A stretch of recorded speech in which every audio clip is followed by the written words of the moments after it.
வணக்கம்.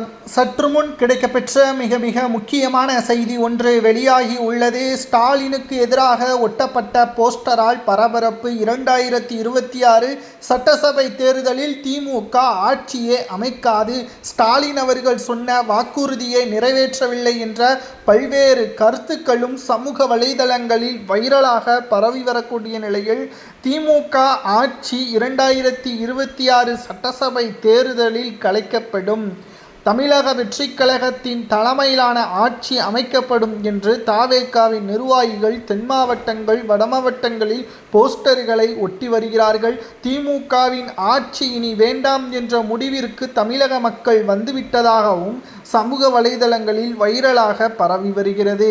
மேலும் 2026 சட்டசபை தேர்தலில் திமுக ஆட்சி அமைக்க வேண்டும் என்பதற்காக பல்வேறு நடவடிக்கைகளையும் ஸ்டாலின் அவர்கள் ஒரு பக்கம் மேற்கொள்ள, மறுபக்கம் திமுகவின் தலைமையில் கூட்டணியை உறுதி செய்யாமல் தற்பொழுது வரை காங்கிரஸ், விசிக, முஸ்லிம் லீக் போன்ற கட்சிகளும் இருக்கிறது.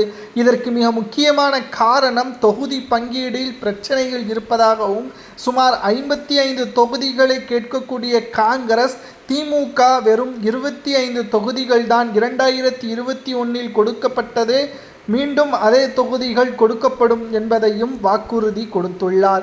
ஆனால் இதற்கு சம்மதம் தெரிவிக்காமல் ஒரு பக்கம் காங்கிரசும் இருக்கிறது. இப்பேற்பட்ட சூழலில் திமுகவின் அமைச்சர்களும் பல்வேறு விமர்சனங்களுக்கு உள்ளானதன் காரணமாக அமைச்சர்களது செயல்பாடுகள் பொதுமக்களுக்கு பாதிப்பை ஏற்படுத்தியதும், அவதூறாக பேசியதும், கண்ணியமிக்க வார்த்தைகளை பயன்படுத்தியதும் திமுகவின் அமைச்சர்கள் மீது பொதுமக்கள் கோபத்திலும் இருக்கிறார்கள். இதனை வைத்து பார்க்கும் பொழுது நிச்சயம் சமூக வலைதளங்களில் மட்டுமல்ல, போஸ்டர்கள் ஒட்டி திமுகவின் ஆட்சி கலைக்கப்படுவது உறுதிதான் என்று சமூக வலைதளங்களில் வைரலாக பரவி வருகிறது. இதை பற்றி ஸ்டாலின் அவர்களிடம் கேட்டறிந்த பொழுது, ஏற்கனவே 2021 சட்டசபை தேர்தலை விட மிக பிரம்மாண்டமான வெற்றியை பெறுவோம் என்று செய்தியாளர்களது சந்திப்பின் பொழுது கூறியிருந்தார். ஆனால் அது பெயரளவிற்கானே தவிர கள நிலவர அரசியல் படி திமுக நிச்சயமாக இந்த முறை ஆட்சியே அமைக்காது. தவேகாவிற்கான ஆதரவுகள் அதிகமாக இருப்பதாக நம்மால் பார்க்க முடிகிறது.